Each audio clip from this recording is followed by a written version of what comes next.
दर्शकबिन नमस्ते। प्राइम संवादमा यहाँलाई स्वागत छ। म कृष्ण मल्ल।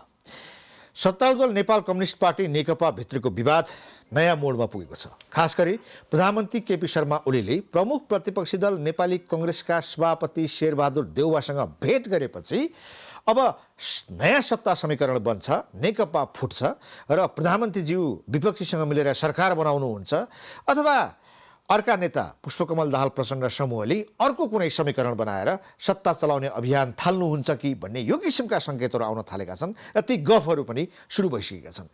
यही बीचमा नेकपाले आफ्नो 13 गते सचिवालय बैठक बोलाएको छ। त्यो बैठकमा प्रधानमन्त्रीज्यूले आफ्नो प्रतिवेदन लैजाने कुरा छ। त्यसपछि स्थायी कमिटी बैठक बोलाइएको छ। त्यसपछि केन्द्रीय कमिटी बैठक बोलाइएको छ र उता भारतीय विदेश सचिव नेपाल आउँदै हुनुहुन्छ, चीनका मन्त्रीहरू नेपाल आउँदैछन्।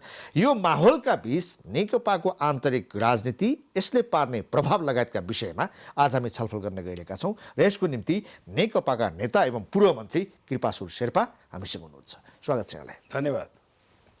अब सिधै जाँदाखेरि प्रधानमन्त्रीज्यूले विपक्षी दलका नेता शेरबहादुर देउवासँग भेट गरेपछि एउटा नयाँ बहस प्रारम्भ भएको छ।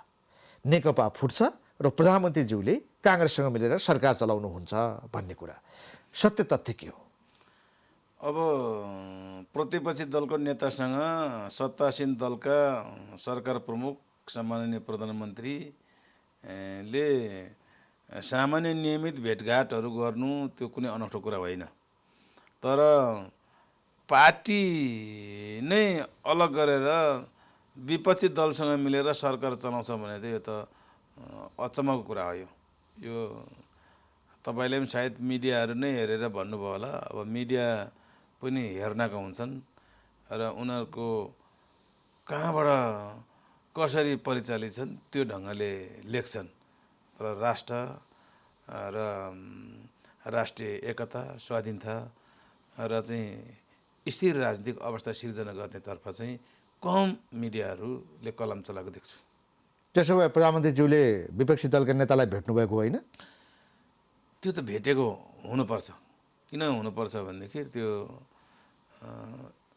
मुलुकमा भइरहेको अहिलेको वर्तमान अवस्था, राष्ट्रिय अन्तर्राष्ट्रिय राजनीतिक परिस्थिति, यस्तो बेलामा चाहिँ सरकार प्रमुखले सबै राजनीतिक दलहरूसँग भेट्न सक्छ र त्यसमा हामीले अचम्म मान्नु पर्दैन।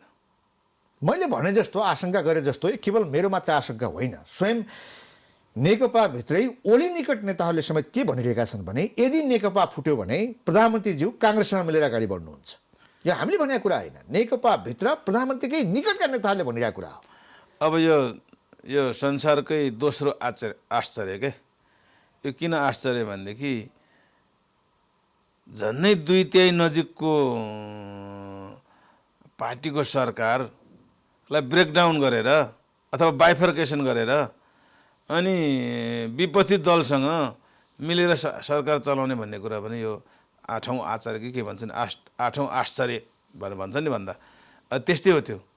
र असम्भव भन्ने पनि छैन। तर के छ भने अहिलेसम्मको परिस्थितिमा कहीँ कतै पनि यस्तो किसिमको घटना परिघटनाहरूले चाहिँ राज्य सञ्चालनमा, सत्ता सञ्चालनमा चाहिँ ठाउँ पाएको, त्यो ढङ्गले चलेको चाहिँ मेरो अनुभवमा छैन। आफ्नोभन्दा विपक्षी नजिक भएपछि के गर्ने? नेकपा त नेकपा रहला र। अब यस्तो छ, अब तपाईँ ढुक्क आउनुहोस्, कम्युनिस्ट नेपाल कम्युनिस्ट पार्टी फुट्नै सक्दैन। आधारहरू भन्नुहोस् त। आधार यस्तो छ, अब यो 6 दशकभन्दा लामो राजनीतिक इतिहास बोकेका नेतृत्व पङ्क्तिहरू माथि बिग 5-7 तिर हुनुहुन्छ होइन, माथिल्लो तहमा जिम्मेवारी ढङ्गको हुनुहुन्छ। उहाँहरू बिच कहीँ कतै समझदारी भएर एकाकार हुने अवस्थामा भएको समझदारीहरू र अन्तरिम विधान, अन्तरिम नियमावलीमा टेकेर र मुलुकलाई अग्रभागमा, नेपाली जनतालाई अग्रभाग राखेर हेर्नु पनि यो पार्टी फुट्नुपर्ने कारणै देख्दिनँ। भलै रह्यो आन्तरिक कहीँ कतै समस्या होला, अब अगेनाको दाउरा पनि यसो नठोसिकन राम्रो आगो बल्दैन भने जस्तो थप राम्रोको निम्ति चाहिँ केही नयाँ बाटो पहिलाउने नाममा उहाँहरू बिच अलिक गम्भीर र जिम्मेवार ढङ्गको बहस पैरवी भएको हो कि, र त्यसलाई चाहिँ अरू अनर्गल प्रचार गरेर पार्टी फुटको अवस्थासम्म पुग्न लागेको भन्न खोजेको। नेकपाको नेता, तपाईँ एकजना मन्त्री भइसकेको व्यक्तिले नेकपा फुट्छ भनेर भन्न अप्ठ्यारो त होला, तर घोषणा मात्र त बाँकी हो नि। जुन परिस्थिति आज खडा भएको छ, 8-9 महिना भइसक्यो तपाईँको लकडाउन यता आइसकेपछि नेकपा भित्रको यो खिचातानी, यो झगडा, यो द्वन्द्वले जनताहरू, अन्य पार्टीका नेताहरू सबै दिक्क भइसकेका छन् होइन। अब त्यो पार्टीभित्र कस्ता किसिमका प्रतिवेदनहरू गए, प्रधानमन्त्रीमाथि कस्ता चार्जहरू लगाइएका छन्, उहाँहरू दुईबीच संवादहीनताको स्थिति छ, तेस्रो व्यक्तिसँग कुराकानी गरेर सन्देश पुर्याउनु पर्ने स्थिति आइसक्यो होइन। यो अवस्थामा अब नेकपा फेरि पनि एक ढिक्का भएर सङ्लो भएर अगाडि बढ्छ भन्ने चिज अब पत्याउन सकिन्न। अब यस्तो छ, कस्तो छ भने कहिलेकाहीँ ठुलो दलभित्र, ठुलो पार्टीभित्र, एउटा प्रगतिशील चिन्तन सोच बोकेको पार्टीभित्र अब कहिलेकाहीँ गम्भीर बहस छलफलहरू हुन्छन्। त्यो सतहमा जनताको लेभलसम्म, समर्थक शिविरको तहसम्म पुग्छ। त्यस्तो हुँदाखेरि चाहिँ एउटा जिम्मेवार पार्टीभित्र इतिहास बोकेको पार्टी र इतिहास बोकेको नेतृत्वहरू बिच भएको जुन एउटा खिचातानीको अवस्था छ पत्र पत्रिकाका अनुसार, त्यस्तो हुँदा हाम्रा समर्थक शुभेच्छुकहरू र हाम्रो चाहिँ तल्लो लेभलमा काम गर्ने, कमिटीगत रूपमा माताहतको कमिटीहरूमा काम गर्ने नेतृत्व पङ्क्ति को मन दुखेको छ। हामी सबैले उहाँहरूलाई नेता मानेका छौँ, राष्ट्रको नेता मानेका छौँ। अब उहाँहरूलाई हामीले नेता भन्नाले नायक मानेका छौँ। उहाँहरू आफूलाई खलनायकको रूपमा भूमिका गरेर मुलुकलाई ध्वस्त पार्ने, पार्टी ध्वस्त पार्ने र आफ्नो पार्टीले अख्तियार गरेको नीति योजना कार्यक्रम जनताको हित र पक्षमा काम गर्ने जस्ता जिम्मेवारीलाई चाहिँ तिलाञ्जली दिएर चाहिँ अघि बढ्छन् भने उहाँहरू जो यो काममा अग्रसर हुनुहुन्छ काहीँ पनि रहनुहुन्न। त्यसो हुँदाखेरि यत्रो इतिहास बोकेको नेतृत्वले कम्तीमा पनि झिना मेसिना कुराहरूलाई अहिले थाती राखेर एउटा चाहिँ नि अगाडि बढ्नुपर्ने हुन्छ।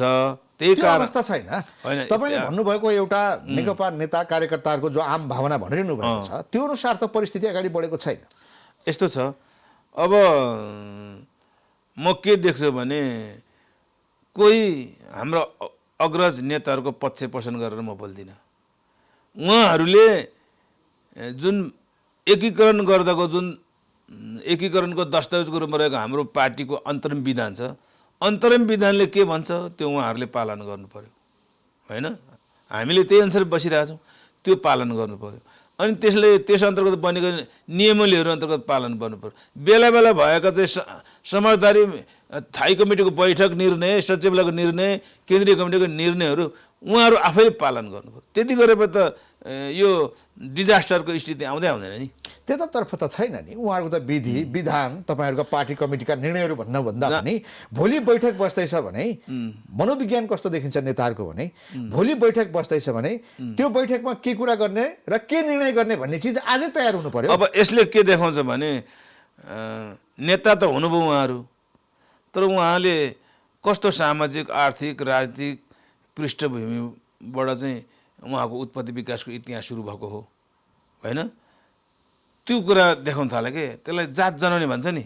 कुनै कुनै मान्छेले भनौँ अब यहाँ बहस गर्दै मैले ढेङ्गै टेबल हिर्काएँ भने के हो त, त्यो जनजाति नेचर हो के। म्याउ म्याउ गरेर बोल्ने, कुरा गर्ने, हानहान केही नगर्ने, थुत्रो मात्रै जुदाउने भन्छ, यो चाहिँ ब्राह्मण प्रवृत्ति।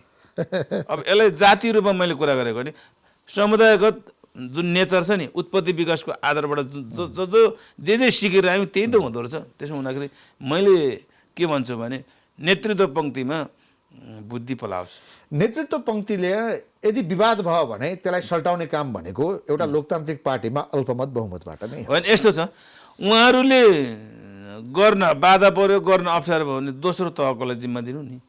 दोस्रो तहकोलाई जिम्मा दिनु, दोस्रो तहले एकाकार गरेर लगेर जान्छ नि, दोस्रो तहले काम गर्छ। दोस्रो तहका नेताहरूको पनि त्यो एउटा भन्ने कुरा रहेछ, उनीहरूको पनि हैसियत र उनीहरूको पनि विचार, उनीहरूको पनि कार्यशैली देखिएकै छ। होइन, यस्तो छ, लायक मात्रै काम गरिरहँदाखेरि अर्गनाइजेसन म्यानेजमेन्टदेखि लिएर त्यसका चाहिँ तपाईँको चाहिँ पब्लिक मोटिभेसन होइन, जनशक्ति परिचालन जस्ता कुराहरूमा त लायक मात्रै काम गर्ने बानी त्यस्तो देखिने हो नि। प्रचण्ड पक्ष र ओली समूह बिचको मूल समस्या के हो? केही समस्या छैन, जुङ्गाको लडाइँ हो। जुङ्गाको मात्रै लडाइँ हो भन्छु म चाहिँ। किनभने हाम्रो पार्टीको नीतिमा उहाँहरूले निर्माण गरेको नीति योजना कार्यक्रममा तलमाथि छैन, उहाँहरूको समझदारीमा बनेको अन्तरिम विधानमा तलमाथि छैन, नियमावलीमा तलमाथि छैन। भदौ 26सम्म जे जति निर्णयहरू गर्दै आए त्यो निर्णयहरूमा तलमाथि छैन, सहमति भएको छ। त्योभन्दा यता बिचमा चाहिँ प्रलयकारी भूकम्प कसरी आयो त त्यहाँ? त्यसो भन्दाखेरि उहाँहरूको जुङ्गाको लडाइँ हो।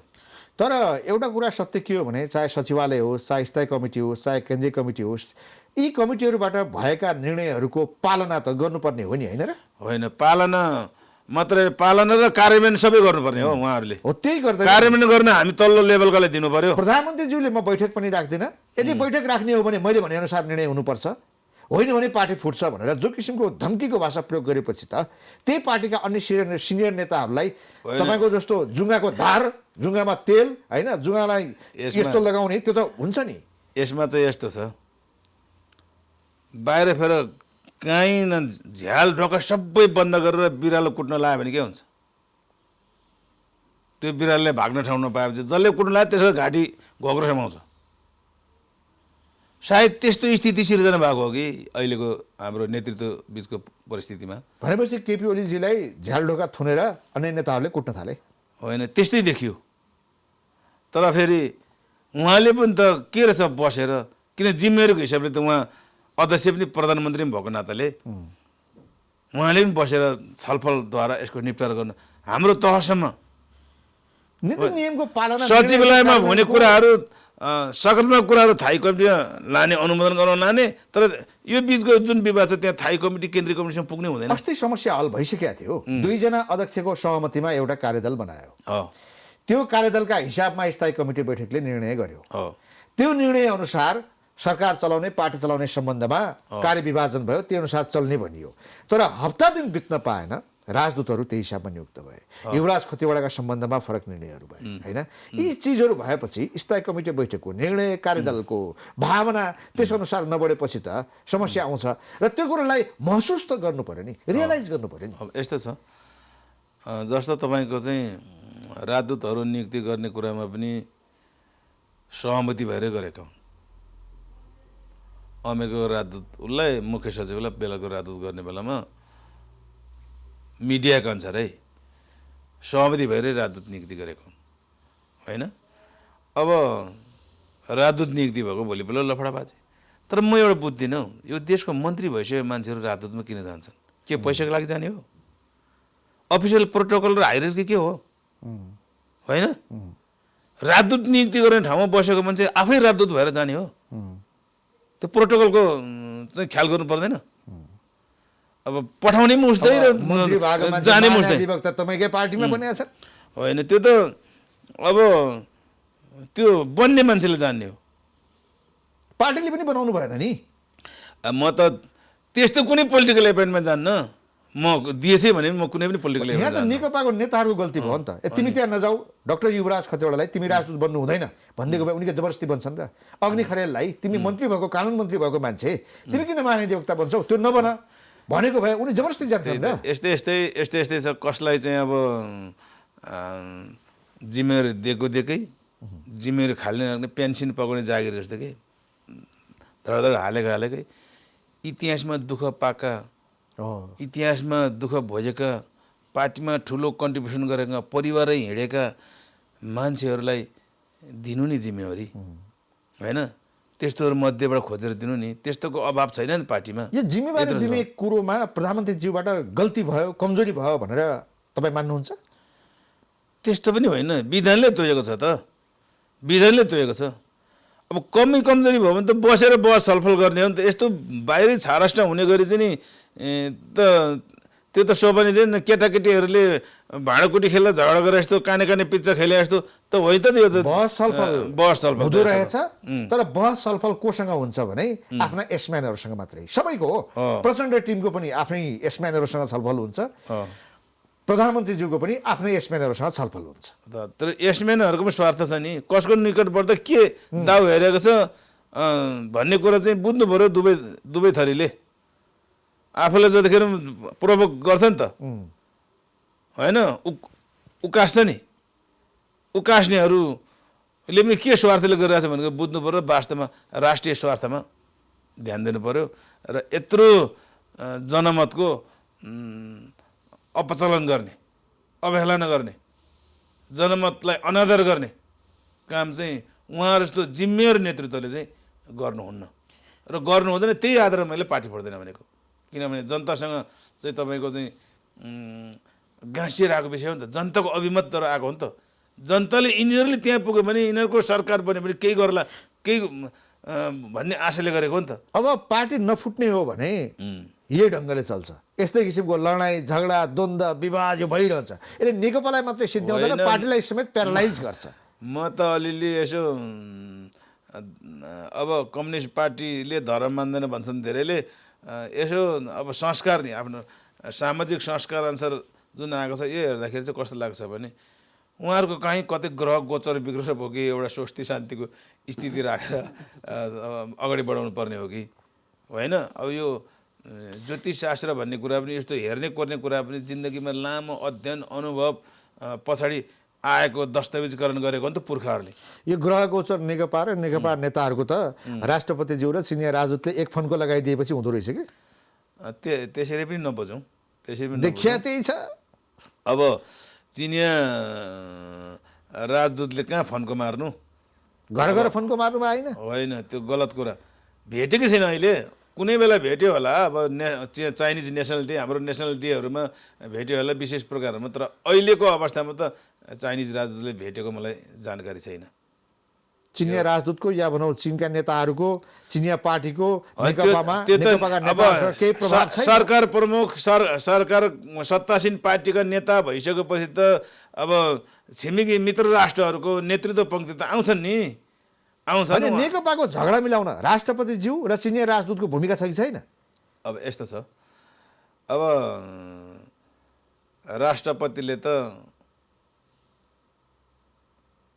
हस्तक्षेपकारी होइन कि समझदारी ल्याउने काममा त उहाँको जिम्मेवारीभित्रै पर्छ नि त्यो कुरा। अनि त्यसलाई चाहिँ नि राष्ट्रपतिले चाहिँ सक्रिय चाहिँ नि सक्रिय भयो भनेर नेकपाको कुनै एउटा पार्टी विशेष कुनै एउटा पार्टी विशेष अझ नेकपाको झगडा मिलाउने दायित्व राष्ट्रपतिको हो। अब यस्तो छ, सरकारमा भएको लफडा मिलाउने हो क्या, नेकपाको होइन नि त। उहाँले त त्यसरी हेर्ने हो नि त। उहाँ त अब नेकपा होइन, उहाँ राजनीतिक पार्टीभन्दा माथि हो। सरकारमा त केही लफडा छैन, नेकपामा लफडा छ। सरकारका कुन मन्त्री बीच कहाँ जुगाको लडाइँ छ र? सरकारका मन्त्रीहरू त काम गरिरहेछन्, क्याबिनेट चलिरहेछ, निर्णयहरू गरिरहेछन्। त्यो हेर्ने दृष्टिकोणमा फरक पर्छ। अब नेकपा भन्नु नै सरकार हो क्या अहिले। त्यसो भन्दा सरकार सञ्चालनमा अब के नमिलेर हो, कुनको कसको के आशय पुरा नभएर हो आएको लफडा भएको हुनाले त्यसमा चाहिँ राष्ट्रपतिले सरकारलाई निर्देशन दिन सक्छ नि त, निर्देशन दिन सक्छ। समझदारीमा आउनु, यस्तो बाहिर यस्तो सुनियो के हो भनेर जानकारी लिन सक्छ। त्यसलाई चाहिँ के भन्छ सक्रिय भूमिका खेल्यो भन्ने आरोप। यो नेकपाको झगडामा केवल राष्ट्रिय कुराहरू आफ्ना भित्री कुराहरू मात्र होइन, यो आन्तरिक कुरा मात्र होइन, यसमा बाह्य प्रभाव पनि छ होइन। अब रका प्रमुखसँग भेट त गरि नै हाल्नुभयो, अब फेरि भारतीय विदेश सचिव पनि आउँदै हुनुहुन्छ र चिनका तर्फबाट पनि मन्त्रीहरू आउँदै हुनुहुन्छ र नेकपाको चिनिया पार्टीसँग कस्तो सम्बन्ध छ भन्ने कुरा विगतका इतिहासले देखाइरहन्छ। प्रशिक्षण पनि बेला बेलामा लिने गर्छन् नेकपाका नेताहरू होइन। त्यो भएको हुनाले यो केवल आन्तरिक विषयमा त रहेन, बाह्य प्रभाव पनि रह्यो। नेकपाको आफ्नो सुविवेक छैन, बाहिरबाट रिमोट जे थिचिन्छ च्यानल त्यही लाग्छ। त्यसरी पनि नहेरौँ।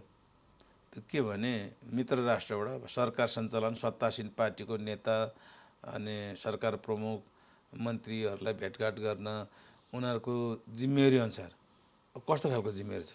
अब नेपालमा लगानी प्रवर्धन गर्ने कुरामा अनि नेपाललाई उहाँहरूको देशमा कुनै न कुनै के भन्छ अवसर प्रदान गर्ने कुरामा बहस छलफल द्विपक्षीय बहुपक्षीय बहस छलफल गर्न विदेशी नेता नेतृत्वहरू आउँछन् र विदेशी सुरक्षा निकायका प्रमुखहरू पनि नेपाल आउँछन् सुरक्षा नीति सम्बन्धलाई लिएर।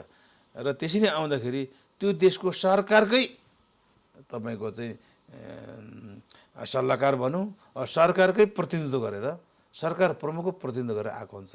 त्यस्तो अवस्थामा नेपालका सरकार प्रमुखले भेट दिन सक्छ, छलफल हुन सक्छ, द्विपक्षीय बहुपक्षीय सम्बन्धको विषयमा राय मसविर हुन सक्छ। यस्ता कुराहरूलाई यस्तोलाई भेट्यो उस्तोलाई भेट्यो किन भेट्यो, यो हाम्रो चाहिँ अनावश्यक खोजी नीति गर्ने होइन परिस्थिति प्रवृत्ति। त्यस्तै भयो नि त अनि मुलुकको परिस्थिति त्यही भयो त्यो- सबैभन्दा ठुलो दल नेकपा भित्रको झगडा एउटा डिलमा पुगिसक्यो अब विभाजनको घोषणा मात्रै हुन बाँकी छ अब हिजोका दिनमा नेपालमा राजनीतिक परिवर्तन हुँदाखेरि कसरी भए छिमेकी विदेशीहरूको प्रभाव भूमिका नभइकन त यहाँ परिवर्तनै देखिया छैनन् र अहिले पनि अब नेपालमा परिवर्तन हुँदैछ सरकार मात्र होइन नेकपा भित्रकै संरचनामा परिवर्तन हुन्छ त्यस्तै परे व्यवस्थामै परिवर्तन हुन्छ होइन सङ्घीयता गणतन्त्रमै फेरबदल आउने सम्भावना छ त्यो किसिमको गृह कार्य छन् चाइना भारतको चलखेल पनि त्यही हो अमेरिकनहरूको एमसिसी लगायतका कुराहरूको पनि टार्गेट त्यही नै हो यो किसिमको व्याख्याहरू आएपछि आशंका उब्जिन्छ र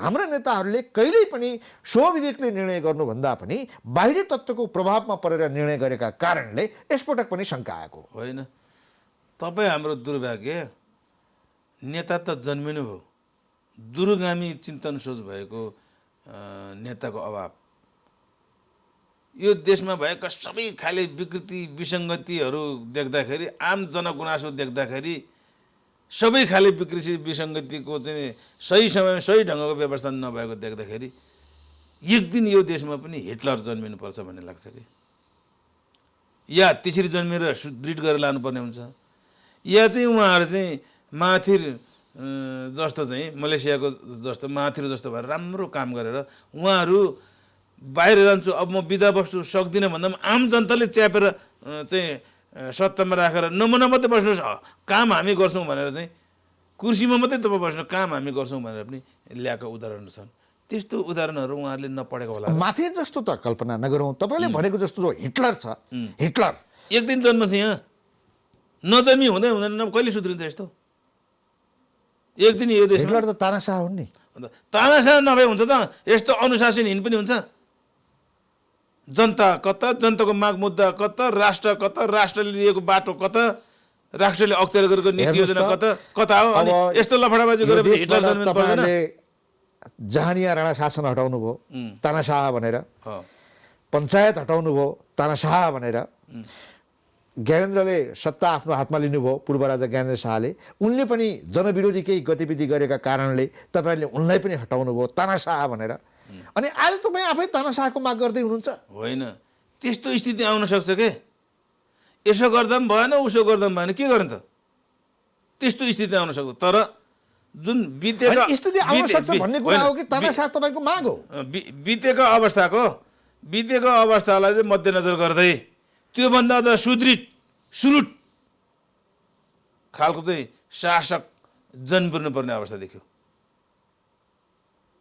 त्यो कहाँबाट आउँछ यी भित्रैबाट आउँछ नि राजनीतिक दल या यी जन्मिसकेको छ नि या जन्मिँदैछन् त्यस्तो खालको आउँछ हो त्यो यो परिस्थिति यो माहौल बनिसक्यो हो अहिले तानाशाह जन्मिने होइन यस्तै स्थिति हो भने त केही गर्दा नहुने हो भने त के गर्ने त यस्तै स्थिति हो भने त यही झिना मसिना कुरामा मान्छे अल्झेर चाहिँ लफाबाजी गरेर पार्टीले लिएको कार्यनीतिक कार्यदिशा बिर्सेर सत्तामा 2/3 सरकार भएर त्यही नेतृत्वबिच यत्रो लफडाबाजी आउँछ भने अनि जनताले कोबाट आशा गर्ने त नयाँ मान्छे खोज्छ नि त नयाँ नेतृत्व त्यो खोज्छ को हुन सक्छ भन्नुहोस् त यही भित्र जन्मेको होला नि त दोस्रो लेयरमा हुनुहुन्छ अर्को पार्टीमा होला नभए यही पार्टीमा होला जिम्मेवारी दिनु पर्यो नि त जिम्मेवारी दिएर अगाडि बढ्यो भने त काम गर्ने मान्छेको कहाँ कमी छ जिम्मेवारी कहाँ दिन्छन् त जिम्मेवारी त खोसेर लिनुपर्ने कुरा रहेछ होइन यस्तो छ अब कमिटीगत रूपमा जिम्मेवारी लिने दिने कुरा भयो सत्ता भनेको चाहिँ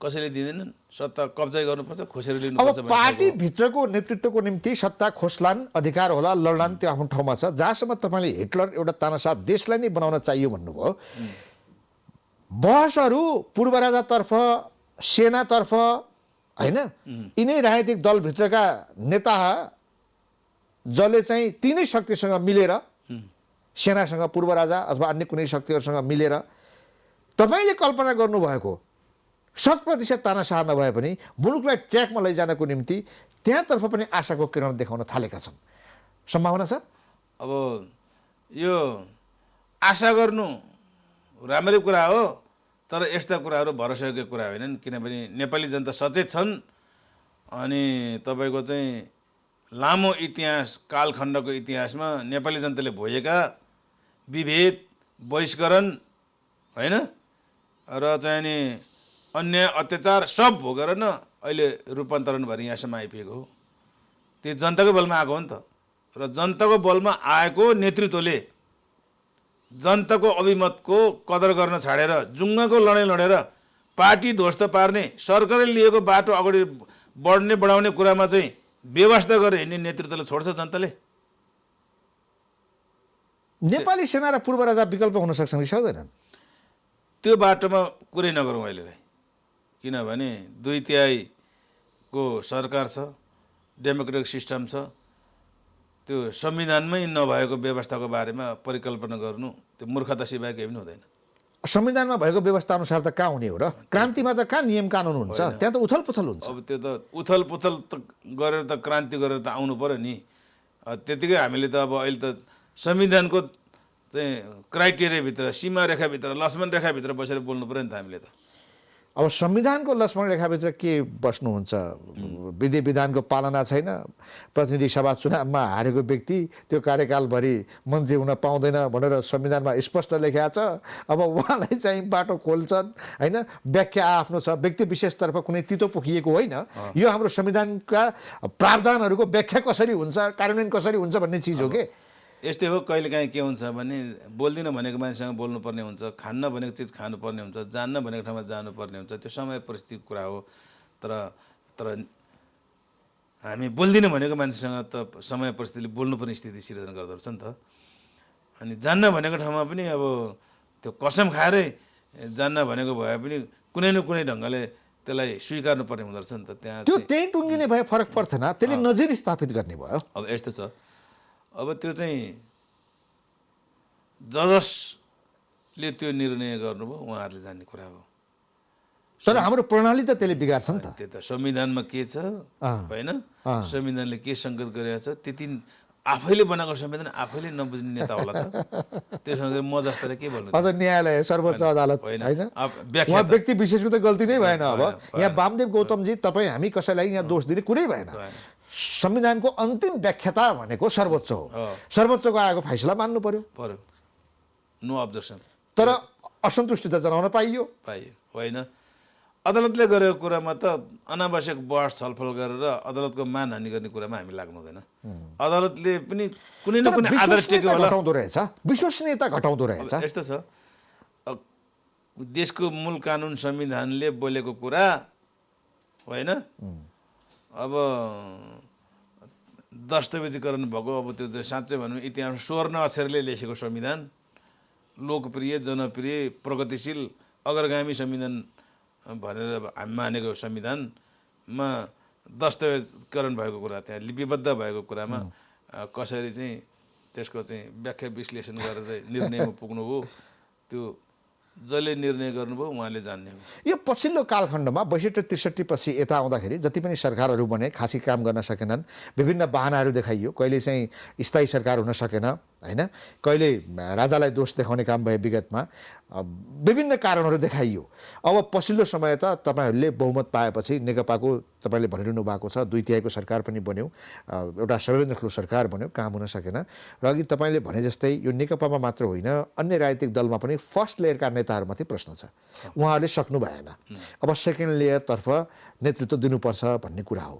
यो नेकपाको समस्या समाधानसहित देशकै समस्या समाधान गर्नको निम्ति अब नयाँ व्यक्ति नेतृत्वमा आउनुपर्छ र त्यसको निम्ति फर्स्ट लेयरमा भएका सबैले स्वेच्छाले अवकाश लिएर दोस्रो तहमा दिनुपर्छ भन्ने जो कुरा आउँदैछ, त्यसमा तपाईँको 100% सहमति हो? त्यसो भए यस्तो छ, कस्तो भने